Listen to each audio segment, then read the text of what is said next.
Live from the National News Studio, Sri Lanka.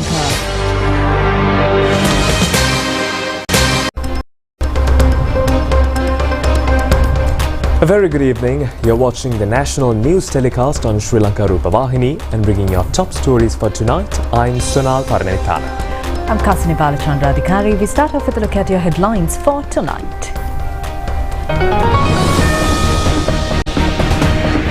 Purchasing paddy for the Yalla season commenced today.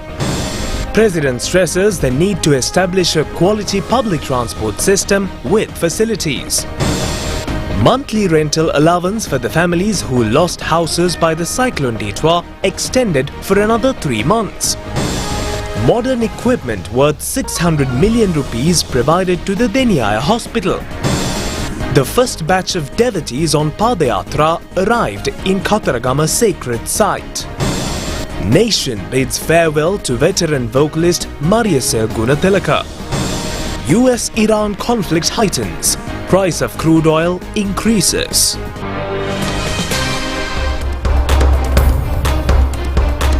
Starting off tonight's news bulletin with a top local story, purchasing paddy of the Yalla season commences today. Now, purchasing of paddy of the Yalla season this year commenced today from the Palam Kandavura Paddy Storage Complex in Uhana Divisional Secretariat Division, Paddy Marketing Board in Uhana, Ampara. Purchasing will be conducted in other areas as well as per the harvesting, and the government has set aside a sum of 6,000 million rupees this year for the procurement of paddy.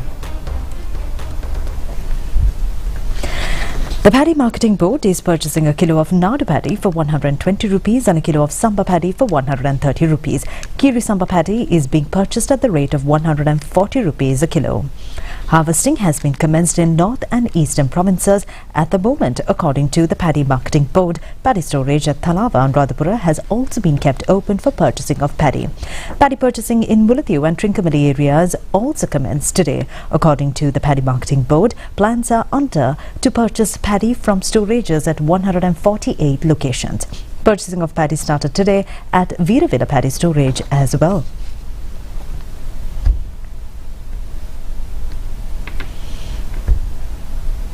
President Anuru Kumara Dissanayake stated that a quality and accessible public transport system that benefits every individual must be developed, adding that such a system would reduce the personal financial burden borne by the public for transportation while ensuring a quality transport service across the country.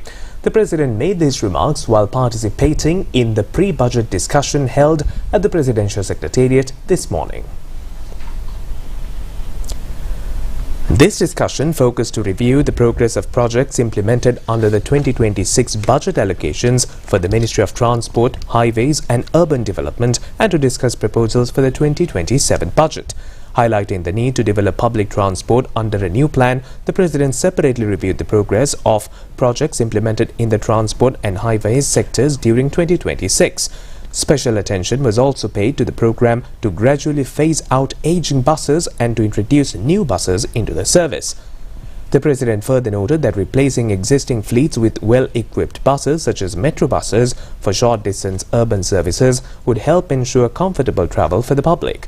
The progress made during 2026 on major programs implemented under the Ministry of Urban Development, including apartment complex construction projects, urban waste management projects and programs implemented under the city branding project was also reviewed extensively. Discussions also focused on projects that could be visited with the public this year and the allocations required for the coming year.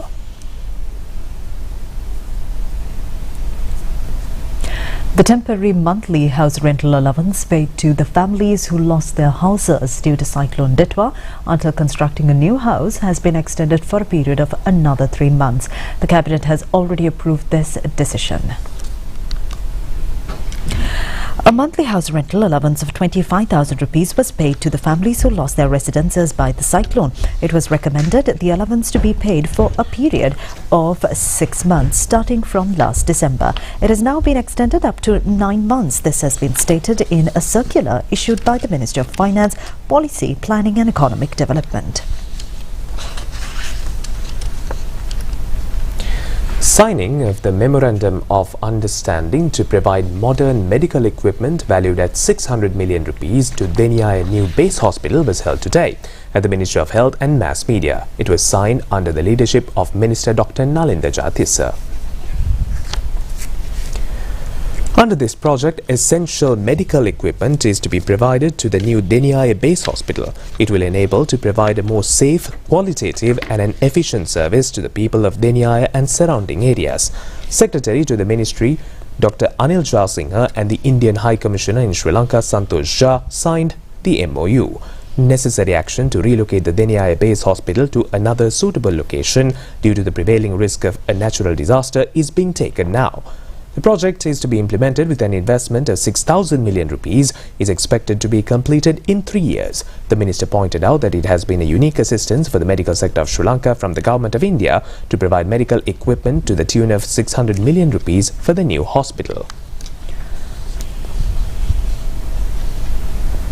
Now, the number of dengue patients has increased to 68,672 in the island up to date. Meanwhile, 13,293 patients were reported during last month alone, with a total of 47 deaths, according to the Dengue Control Unit.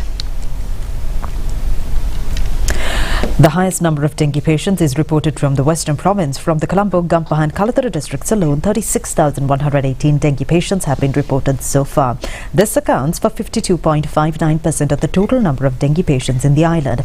Accordingly, special dengue control programs are being implemented, focusing the Western Province.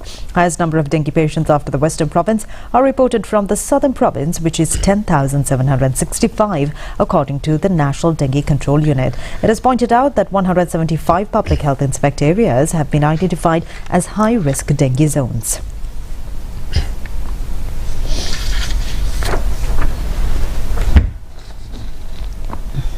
Community physician specialist Dr. Prashila Samaravira stated that a very small amount of water, that's even 5 to 10 millimeters, is sufficient for mosquitoes to lay eggs. She mentioned that, therefore, this is not a task that can be done in just 1 or 2 days, but rather something that must be done daily. She further explained that there's the mosquito's life cycle and additionally a period that follows once the virus enters our body, during which the disease can spread. She concluded that this is why they advise spending at least 30 minutes a week to clean one's surrounding environment. A special dengue control program was implemented throughout the day yesterday in Moronthodua. The program was organized with the participation of members of civil security committees established in 13 Gramanilidari divisions of the area and officials of Vadua MOH office.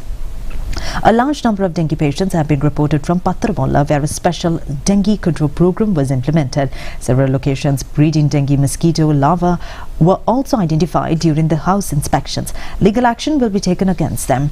University of Visual and Performing Arts, Colombo, which was kept closed for 2 weeks due to the dengue menace, was opened today. Cleaning of the premises was conducted yesterday under the Clean Sri Lanka program. Officials of the Colombo Municipal Council and Boral MOH office, as well as Sri Lanka Navy and Navy, have contributed in this effort.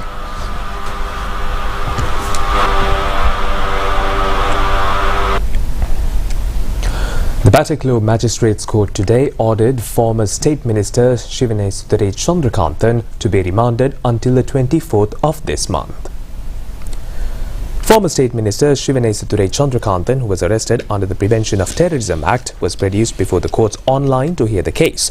The Criminal Investigation Department has filed this case before the Batticaloa Magistrates Court against the former State Minister and several others under the charge of killing 5 people in Batticaloa area in 2008. Samagi Janabalawegaya Ambalangoda Pradeshiya Sabha Councillor Amita Chaturanga Samaranayaka, who has been arrested with a firearm, has been remanded until the 24th of this month. He was arrested by the Gaul Crimes Division on the 11th of this month under the charge of keeping repeater firearm illegally in his possession. He was produced before the Balapitiya Magistrates Court and ordered to be remanded. The Colombo Magistrates Court today ordered to summon further examination of the case filed against six suspects, including former Minister Vimal Weerawansa, on the 21st of September. Vimal Weerawansa has been accused of causing a public harassment by conducting a protest blocking the road in front of the United Nations Human Rights Commission office in Colombo in 2016. 16-year-old Thai singer Prai Varattikanam Roy, better known as Nini Royal, returned to the stage in Phuket last night following her breakthrough appearance on America's Got Talent.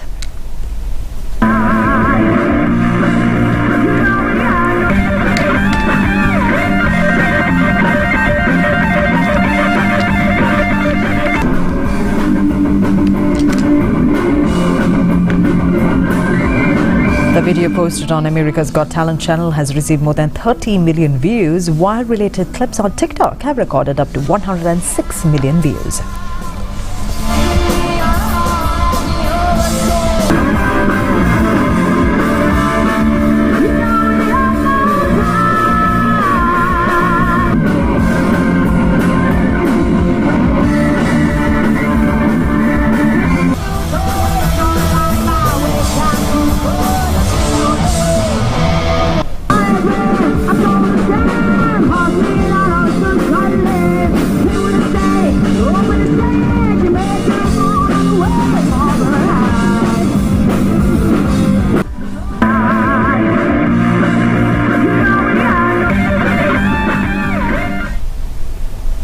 More stories on the other side of this break.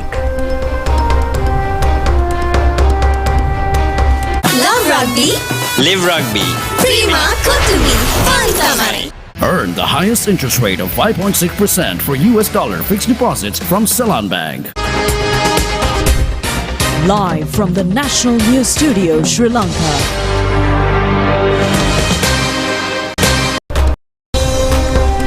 Moving on with more local stories for tonight. Although Sri Lanka is having a low spread of HIV during recent times, the number of sexually infected patients is on the rise. The Ministry of Health and Mass Media has taken steps to implement a special mobile clinic program focusing Colombo and Gampaha districts to identify those diseases well in time and to minimize the spread as a solution to the problem. A pilot project of this program commenced in January this year. Test reports of the disease are kept highly confidential, and in case an infected person is identified, it has been planned to provide free medical guidance and treatment for them. Nadika Fernando Pulle, Deputy Director, Family Planning Organisation, stated that the methodology they utilized involved engaging people from the community itself through that process, training them and providing them with the necessary knowledge and tools to convey the message to individuals in various districts. She mentioned that those individuals had the ability to reach those target groups and emphasized that all these activities were being conducted under government supervision. Due to that methodology, significant changes had occurred compared to 2012. She explained that it had become possible to raise awareness about HIV among those groups and noted that the initiative had also been helpful in directing them towards early treatment. She concluded by stating that the government was engaging them in the Ending AIDS program and conducting major initiatives across the districts in collaboration with STD clinics. President Andrew Kumar Dissanayake this morning paid last respects to late veteran singer Marisol Gunathilaka. Her final rites took place at the Borella General Cemetery this evening. Following a brief illness while she was having treatment at the Kalabovila Teaching Hospital, she passed away early morning on the 10th of July. Marisol Gunathilaka has marked a significant record in Sri Lankan musical sector by singing Western-style fast rhythmic songs. She has captured the hearts of fans through simple-style songs as well. Her remains were lying at a private funeral parlour in Borella, and a large number of politicians, artists and music fans had come to pay their last respects.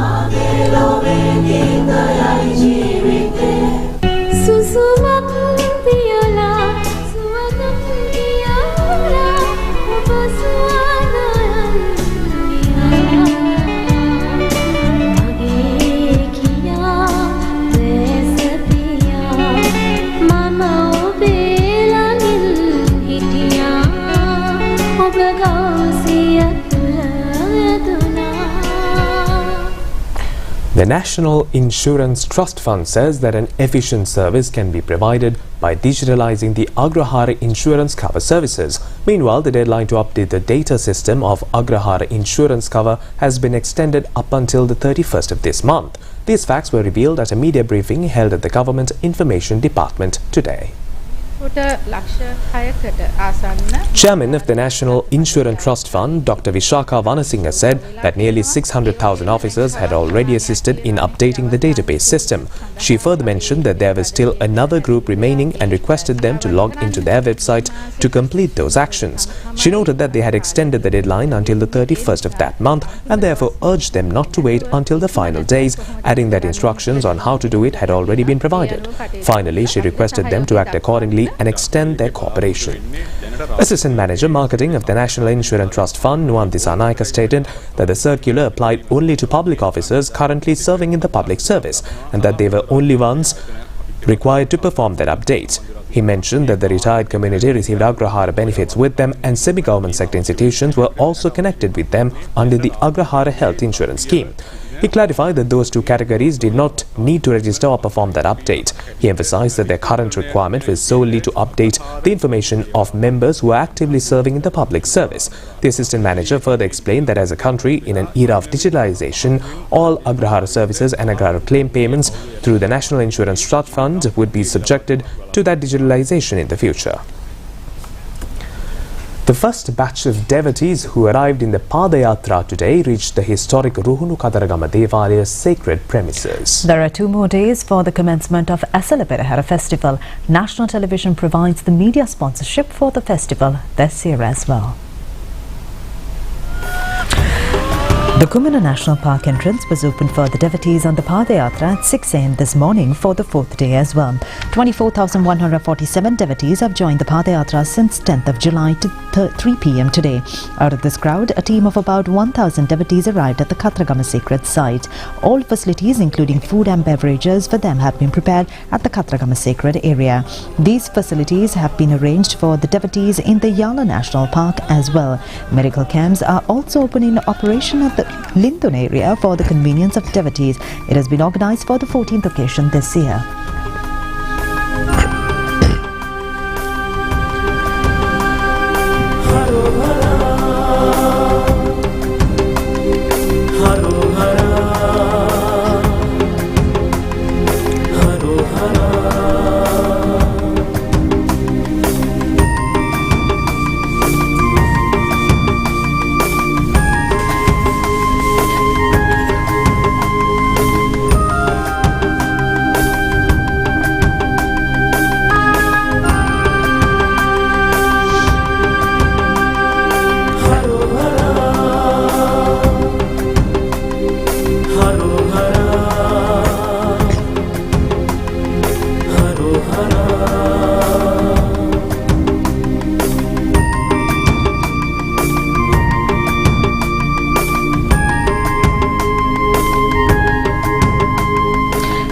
Flower outlets constructed either side of this access road leading to historic Girivehara sacred site were declared open today under the Anusasana of Chief Sanganayaka of Ruhunu Magampattua and Chief Incumbent of Girivehara Rajamahawihara Kobavaka Dhamminda Thera.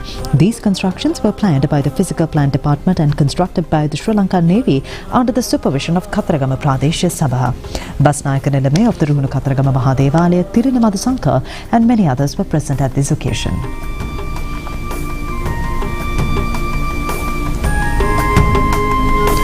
The Asala Perahara festival will commence on the 15th of July. The Perahara roads are being prepared for this festival these days. Basnayaka Nilame of the Ruhunu Kataragama Mahadevalaya, Tirunamadu Sankar, inspected these activities today.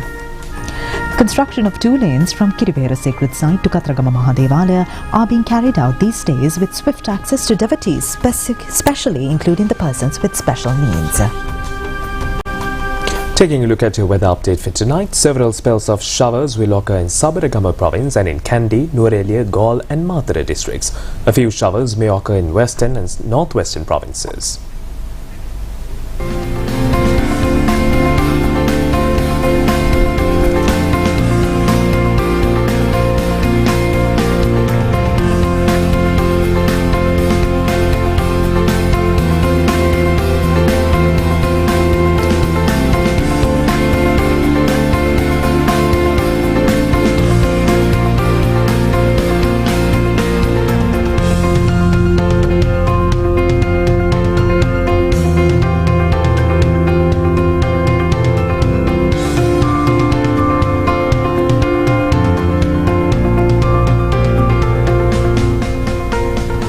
And that's all the local news we have for you. Foreign news coming to you on the other side of this break.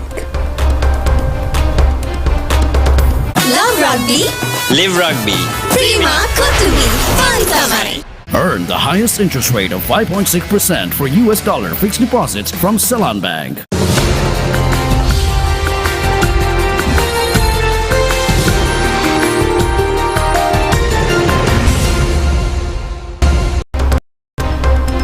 Welcome back, and in your foreign news tonight, due to the new military situation that has emerged between America and Iran centered on the oil control of the Strait of Hormuz, crude oil prices in the world market have risen sharply once again. Accordingly, foreign media reports state that prices of Brent crude oil has increased by more than 4% today.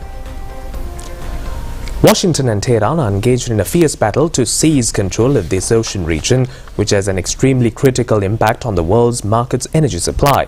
The American Central Command says it has successfully concluded the third wave of attacks directed against Iran in response to the attacks launched against a commercial vessel in the Strait of Hormuz yesterday. Severe attacks were carried out there, targeting over 300 targets, including 140 military targets belonging to Iran. Responding to the massive attacks carried out by America, Iran has also launched attacks towards Middle Eastern nations including Bahrain, Kuwait and Jordan. Reports state that even though the security forces of the respective countries remain on high alert given the prevailing situation, these latest attacks have caused numerous casualties and property damage. Meanwhile, the Iranian Revolutionary Guard Corps has officially stated that they had utilized a variety of ballistic missiles operated by their air fleet for the missile attacks against America. A notable feature of this offensive operation was the extensive use of many modern types of missiles such as Qadr, Emad, Khyber-Shekan, Fateh 110 and Zolvaga. Defense analysts point out that simultaneous use of these high-tech weapons owned by Iran is a demonstration of their military strength. They also point out that this thoroughly confirms Iran's readiness for offensive operations at any moment given the prevailing situation. Now, the former Emir of Qatar, Sheikh Hamad bin Khalifa Al Thani, passed away yesterday. He was 74 years old at the time of his demise. He is considered the pioneer who transformed Qatar into an extremely wealthy as well as a globally influential nation. President Andrew Kumar Dissanayake also issued a message of condolence on his demise. The funeral of Sheikh Hamad bin Khalifa Al Thani was held in a simple manner, giving priority to Islamic rituals in the capital city of Doha yesterday afternoon. Ruling Qatar from 1995 to 2013, it's considered the architect of the country's modern transformation. Foreign media reports points out that the Qatar's gross domestic product increased more than 24-fold during Sheikh Hamad's reign. And the reason for this was his special interest in developing the country's natural gas resources. By 2006, he succeeded in making Qatar the world's largest exporter of liquefied natural gas, securing the 2022 FIFA World Cup for Qatar, as well as promulgating Qatar's first permanent constitution in 2004, while granting voting rights to women are also included among the special milestones that occurred during his reign. In 2013, he voluntarily retired from politics by handing over power to his son, Sheikh Tamim.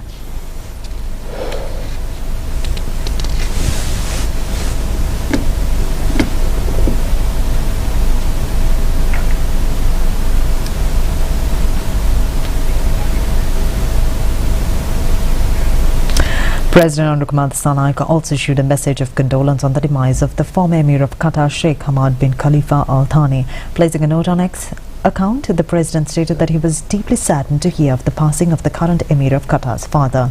The president also expressed that former Emir's visionary leadership and the services he rendered will be remembered forever. In his X message, President Andrew Kumar Dissanayake expressed his deepest condolences on behalf of the government and the people of Sri Lanka regarding the demise of the former Emir. Carnival on the Water costumed SUP or Stand-Up Boat Festival took place in Russia's capital to mark Moscow Transport Day. Thousands took part in that SUP Moscow Costume Festival in Serebryanny Bow Park on Sunday. Stand-up paddlers navigating the Moskva River dressed in creative costumes ranging from cartoon characters and astronauts to fairy tale figures and animals were seen in action. The event was held as a part of Moscow Transport Day. Alongside the main SUP boat event, the festival organizers hosted a series of concerts, entertainment zones, workshops and a costume contest to crown the most original outfit among attendees.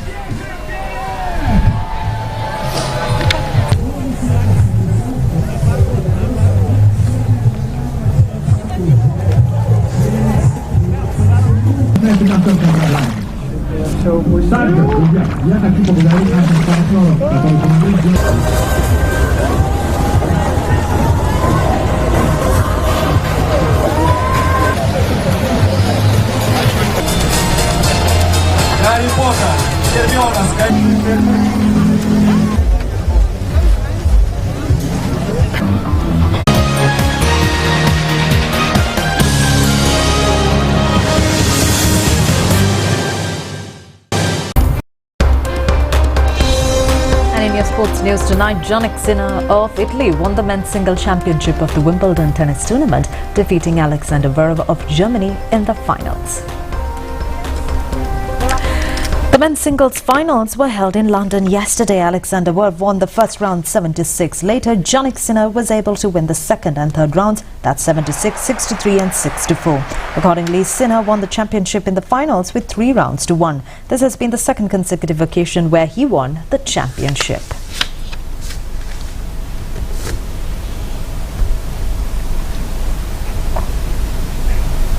And that sums up the national news telecast on Sri Lanka Rupavahini for tonight. Join us same time, same place tomorrow as well. Until then, it's me, Sunal, alongside Cassini signing off. Have a very good night. Good night.